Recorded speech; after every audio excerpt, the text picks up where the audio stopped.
So after my wedding, when I got back, because I was off for my wedding for like 2 weeks. So when I got back to a lot of redundancy from my company. So prior to leaving for my wedding, I think the year 2023, towards the end of 2023, they laid off a lot of contractors. So, but I wasn't bothered because I felt like contractors were contractors and I'm a permanent staff, so there shouldn't be a problem. But when I came back from my wedding in 2024, June, I came back to a lot of redundancy. A lot of top managers were being let go.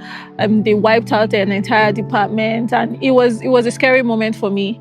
And once things like that starts to happen, my antenna starts to ring. Like, oh my God, it's just a matter of time before it gets to you. So like, what exactly do you do about that, right? So I started to panic because obviously these people are sponsoring me to stay in the UK. So I started to talk to my husband about like our options, what we could do, and like what our backup plan is, and what next steps we could take. We considered going to America. Reasons being that, I already had the Canada PR, but I applied for it before I met my husband, so he didn't have it. So we're like, oh, let's try America and all. But to be honest, that was just a very long process that we're not willing to take. So we finally decided that we would be moving to Canada. This was just a way of backing ourselves up, just in case this redundancy in one way or the other got to me. I saw it coming. Like, I just pretty much felt it would come either sooner or later. Like, even if it doesn't come now, it's going to come eventually. So yeah, what we did then was to book a one-way ticket to Calgary.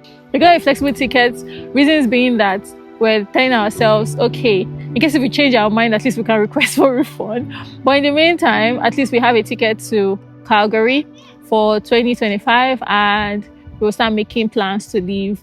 And then we started to work on like getting certified the Canadian way, and we just started to put things in order. And while we're doing this, we're also praying towards the move, just to be sure that this was what God wanted for us to do.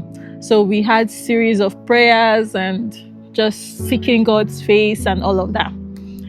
Now, moving on. The period where we were like praying and seeking God's face towards Canada, to be honest, like we did get a lot of confirmations in like so many ways, through songs, through other people, through dreams, just confirming that yes, this move to Canada was the best move. However, something significant happened, but maybe I'll flesh it out in like the coming videos. This was, I think, around August of 2024, when we already decided that we're going to move to Canada. One day I just randomly felt, oh, maybe we should try getting pregnant. Now I don't know the reason, or I didn't know the reason back then. And I spoke to my husband, and obviously like we're among those couples that are like, oh, we want to wait 1 year after getting married, before we have a baby and all of that. So it was pretty hard convincing him that, oh, let's have a baby. But I think I just felt this strong urge, like pushing for this to happen. And I guess we didn't really understand why. We obeyed. We obeyed this feeling, this urge, this, would I say word from God, or what would I say? Like, will I say it's the Holy Spirit that was speaking to us? We pretty much just like obeyed it and started trying to have a baby and got pregnant almost immediately. And it was not until this year, 2025, that it became clear why we needed to take that step at the time. But as the story progresses, you would understand why it is very important to listen when God is trying to speak to you, even in the most subtle ways. You understand why it is very good to be very sensitive to what God is saying to you, and always like seek the face of God in everything that you have to do. So keep watching, and I hope you enjoy the rest of the story.